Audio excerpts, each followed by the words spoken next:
Hola, hola, ¿cómo están? Muy buenos días, buenas tardes, buenas noches, independientemente de la hora en que vean esta presentación. El día de hoy, el Instituto de NIF presenta la primera sesión clase modelo de lo que será nuestro programa virtual práctico de especialización en normas internacionales de información financiera. Este programa práctico será de 17 sesiones de 3 horas cada uno, en total 51 horas de alto calibre a cargo de 4 destacados expositores profesionales, miembros de las importantes Big Four a nivel mundial. En esta oportunidad, en esta primera sesión clase introductoria, tenemos en plataforma al doctor Juan Rojas, gerente senior de EY Perú, magíster en administración, como también titulado en contabilidad por la Universidad Nacional Mayor de San Marcos.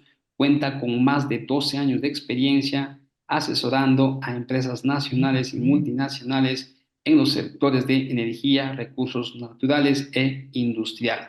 Para nosotros un honor, un privilegio poder contar con su apoyo y su colaboración.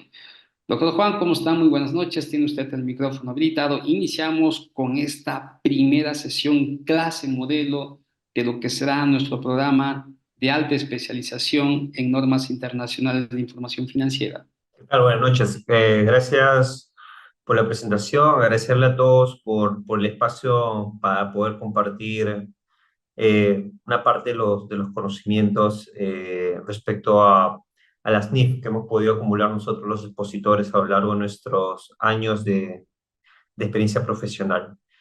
Vamos a conversar hoy día un poco acerca de ciertos casos específicos de aplicación práctica de NIF plenas. Nos vamos a enfocar en ver el tratamiento de lo que se denomina los famosos covenants y cómo la NIC 1 establece el tratamiento en base a las situaciones que se pueden presentar. Vamos a hablar también un poco de lo que es el activo fijo, los costos que forman parte o los desembolsos que forman parte del costo inicial del activo fijo. También vamos a ver ciertas particularidades respecto al reconocimiento inicial, así como el método de revaluación y algunos aspectos importantes que se tienen que considerar al momento de su aplicación. Y finalmente, espero que nos alcance el tiempo para conversar acerca de una breve introducción de lo que es inversión inmobiliaria y cómo un cierto bien, dependiendo de la intención de la gerencia, se puede clasificar de distintas maneras. ¿Ok? Entonces, empezamos. A ver, lo que les quiero comentar a ustedes o preguntarles es si tienen alguna noción de lo que es un covenant, han tenido experiencia en poder ver estas situaciones en su ejercicio diario. Eh, a ver, leo los comentarios, siéntanse libres. Me mencionan que no se escucha. Bueno, acá.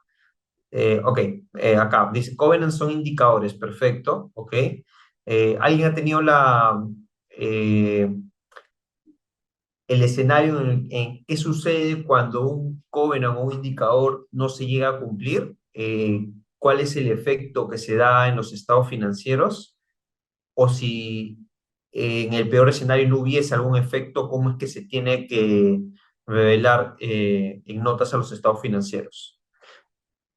¿Ok? Bueno, veo que en líneas generales probablemente no es un término muy conocido la palabra covenant, ¿ya? La covenant es un tecnicismo que se maneja en inglés. Normalmente ustedes lo van a poder encontrar en nuestro idioma español bajo una expresión que diga compromisos derivados de las deudas asumidas por la gerencia, ¿ok?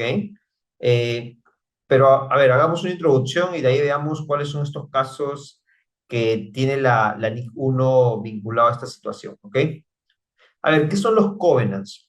Como bien lo han indicado, los covenants son una serie de compromisos, condiciones, restricciones y obligaciones que los bancos generalmente establecen a las compañías. Es decir, en términos prácticos es, yo soy una compañía que busca un financiamiento, ¿sí?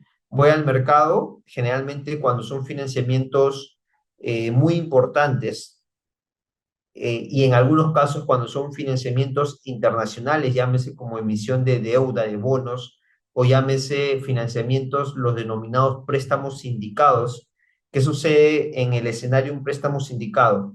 Es que una empresa necesita obtener dinero y puede ser de que el importe que solicite es muy significativo y por lo cual se unen distintos bancos para hacer un fondo y brindarle ese préstamo. Ese es un préstamo sindicado, ¿ok? Entonces, normalmente estos préstamos, llámese eh, por la magnitud del dinero involucrado, conllevan a que estos acreedores le establezcan ciertas condiciones de cumplimiento a los deudores, ¿ok? ¿Y con qué objetivo? Con el objetivo de que los acreedores tengan la certeza de que al cumplir estos covenants, estos compromisos, condiciones, no hay una posibilidad o un riesgo de no cobro por parte hacia el deudor. ¿Okay? Entonces, es importante que tengamos esto en cuenta, ¿ya? Porque cuando ustedes tengan el escenario en el cual puedan tener financiamientos de gran magnitud, siempre tengan la certeza que va a haber algún covenant. Vamos a ver qué tipo de covenant existen antes de ver el tratamiento contable bajo las NIF, ¿ya? Pero este es el mensaje inicial que quiero que se lleven como parte de la aplicación, ¿ok? Cada vez que hay un financiamiento importante, material para la compañía, probablemente en el cuerpo del contrato ustedes van a encontrar compromisos, obligaciones que la compañía tiene que cumplir con los acreedores, ¿ok? Como mencionaba, los covenants describen acciones específicas que la compañía tiene que hacer durante un periodo de tiempo en el cual el crédito tiene vigencia, ¿ok? Ah, ahora, estos covenants no son iguales para todas las compañías. Tengamos también esto en la mesa porque a medida que se incrementa el riesgo financiero de la compañía, a mayor riesgo, mayor cantidad de covenants que van a pedir las entidades financieras a que sean cumplidas por los deudores. ¿Ok? ¿Y con qué objetivo? Como lo mencioné, el objetivo principal es que los bancos puedan detectar señales tempranas de alguna debilidad financiera, con el objetivo de evitar eventos de default, ¿sí? Es decir, eventos que hagan que la compañía no pague esos préstamos, ¿ok? Eh, no puedo leer las preguntas todavía, pero había una consulta que preguntaba si efectivamente tiene algún efecto en el estado de resultados de la compañía. En primera línea no, porque el efecto principal que habla la NIF 1 es ante el incumplimiento de algunos de estos covenants, ¿ya? Va a conllevar a que la deuda, que está a largo plazo, se vuelva a corto plazo. ¿Ok? Ese es el principal impacto financiero que tratan las NIF. ¿Ok? A ver, también veía una pregunta que decía si son solo condiciones financieras. Ahorita lo vamos a ver. No necesariamente, ¿ya? Acá está. ¿Qué tipos de covenant pueden existir o son los más comunes? Tenemos los llamados covenants afirmativos, ¿ok?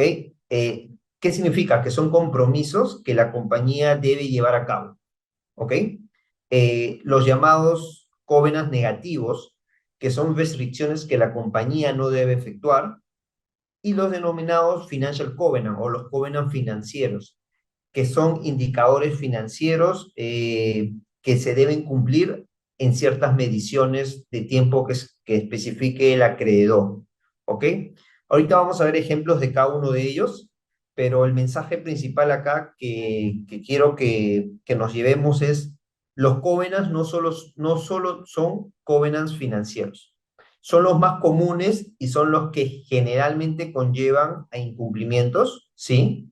Pero también hay covenants, si lo queremos decir, cualitativos, acerca de compromisos o restricciones que la compañía no debe ejecutar. ¿Ok?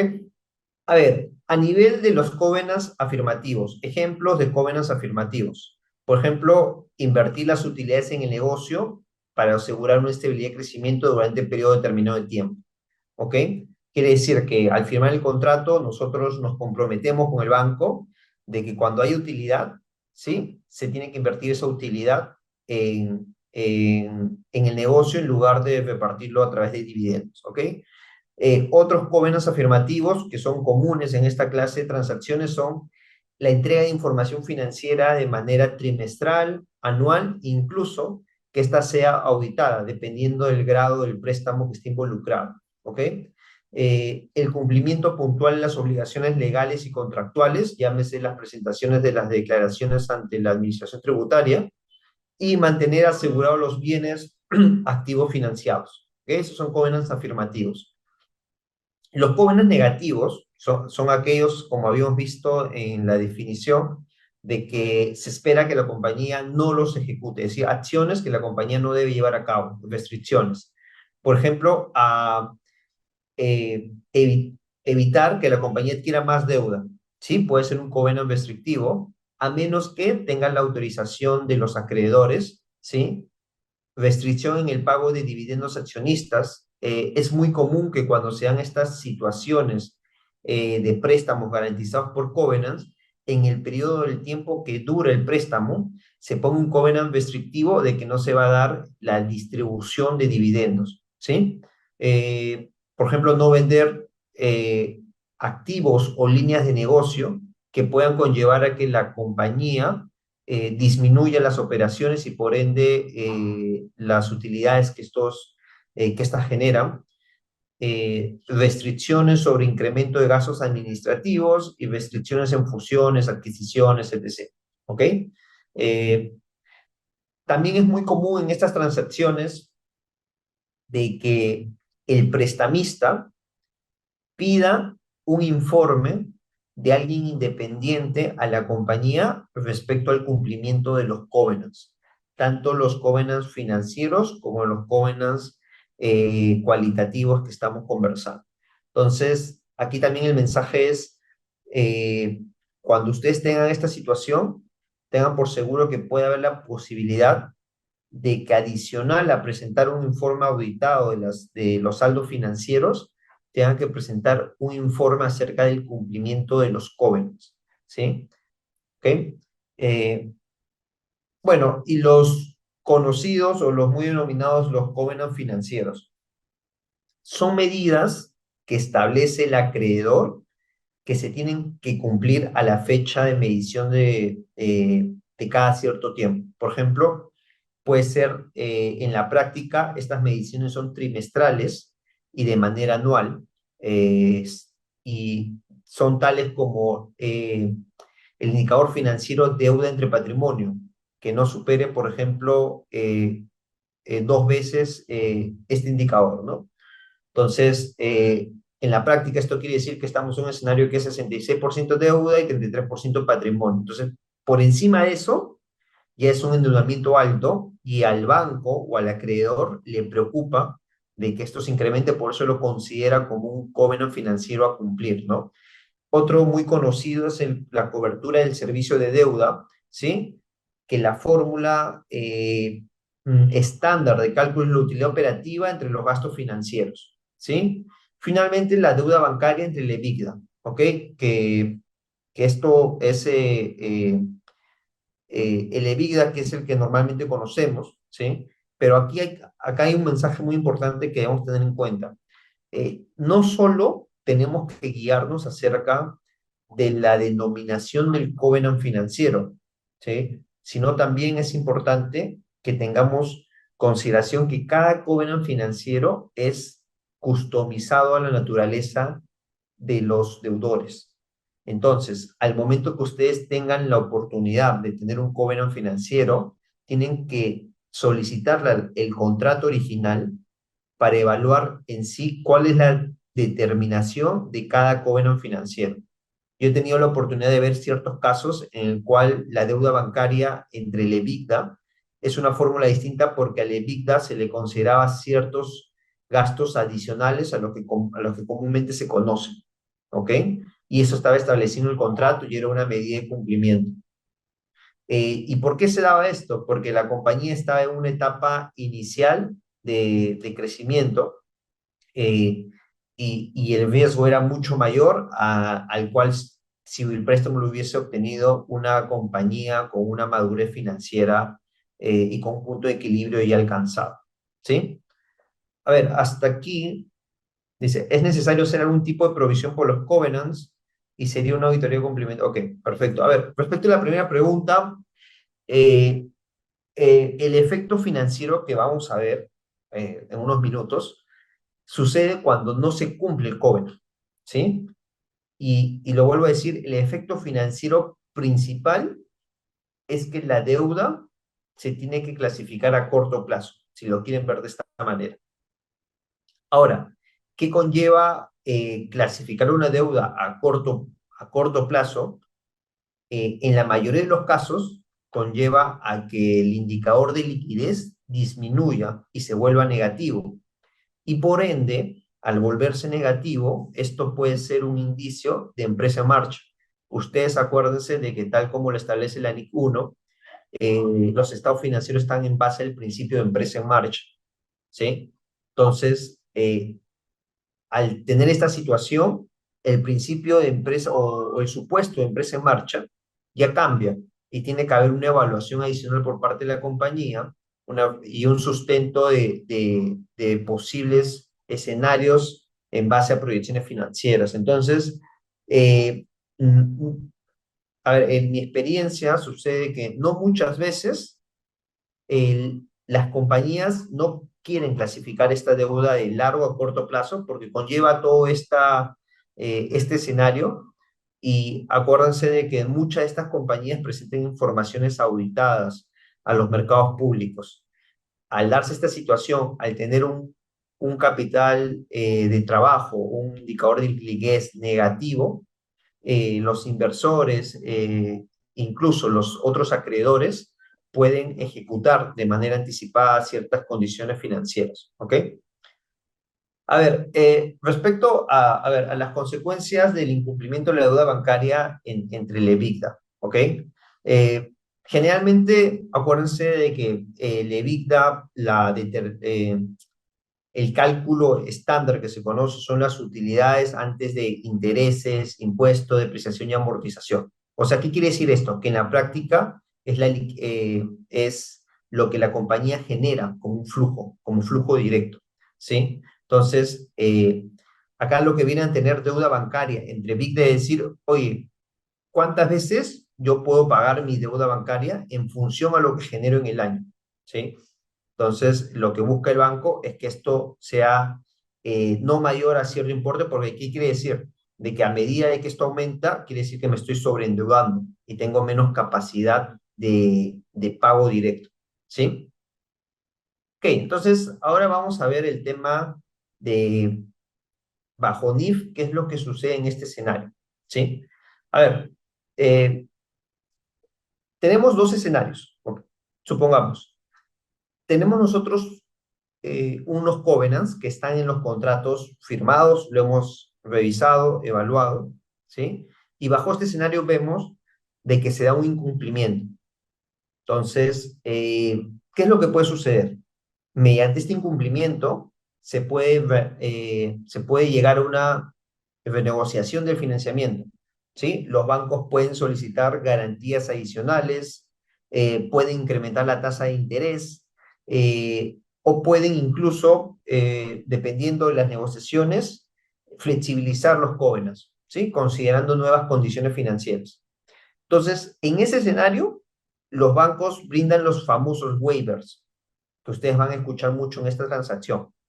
¿Y qué son los waivers o lo que se denomina en español las dispensas? Son autorizaciones temporales en las cuales el banco dice, oye, yo por este periodo de tiempo no te voy a medir el covenant. Entonces, por este periodo de tiempo, tú podrías no cumplir los covenants que yo te pido. ¿Ok? Ese es el primer escenario que puede suceder. Aquí lo vuelvo a decir, el mensaje importante, acuérdense, la dispensa, el waiver. Eso es lo que puede suceder, ¿ok? Ahora, hay un segundo escenario más complicado o extremo, y es cuando si hay un incumplimiento de covenant, y a pesar de las negociaciones que haga la compañía, no obtiene esta famosa dispensa waiver. Entonces, ¿qué sucede? Que ese incumplimiento del covenant se vuelve un evento de default, ¿sí? ¿Eso qué significa? De que la deuda se vuelve exigible en el mismo momento. Entonces, el banco puede, o el acreedor, puede solicitar el pago directo o incluso, como estos préstamos están garantizados, ejecutar las garantías. ¿Ok?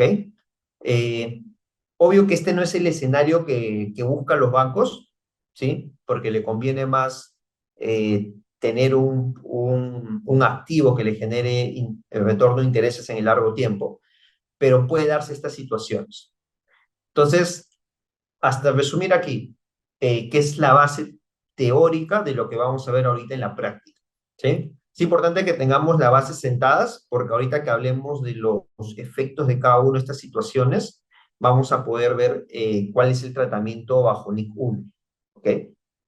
A ver, si queremos resumir lo que hemos hablado hasta ahorita, acuérdense, hay ciertos préstamos que tienen los denominados covenants o los compromisos financieros que se tienen que cumplir, ¿ok? Estos covenants pueden ser cualitativos o pueden ser cuantitativos o los denominados financieros. Independiente de la naturaleza que sean estos covenants, nosotros, si estamos con el sombrero de ser parte del equipo contable que elabora los estados financieros, o si estamos con el sombrero de ser un consultor o un auditor, tenemos que evaluar el cumplimiento de estos covenants a la fecha de la información financiera, que generalmente es trimestral o anual, ¿ok? Dependiendo de si los covenants se cumplen o no, vamos a tener el efecto en los estados financieros. Entonces, esto es un poco la teoría que debemos tener y muy importante acerca de la dispensa o el famoso waiver, ¿sí? Que es un escenario en el cual no se cumple el covenant, pero se obtiene esta dispensa. A ver, sigamos entonces. A ver, ¿qué es lo que me dice la NIC 1 en caso de incumplimiento a covenant? Ya, he puesto lo que dice directamente la norma aquí.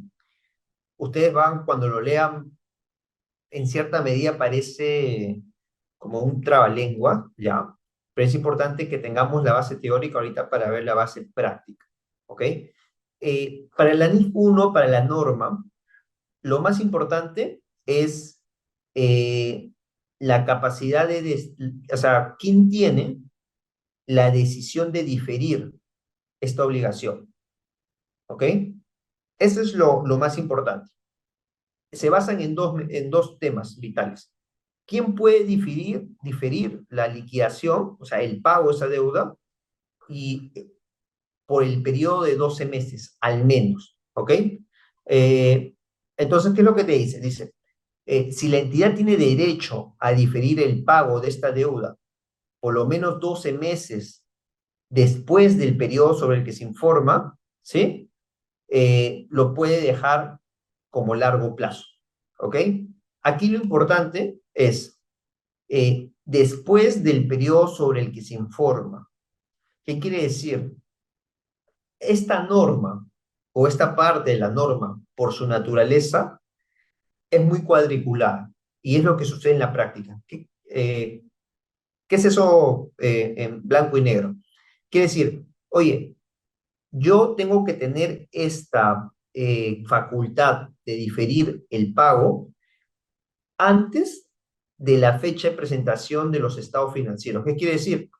Que si mi fecha de presentación es 31 de diciembre de manera anual o de manera trimestral, de acuerdo a lo que está establecido en el contrato, mi derecho tiene que estar a esa fecha o antes de esa fecha.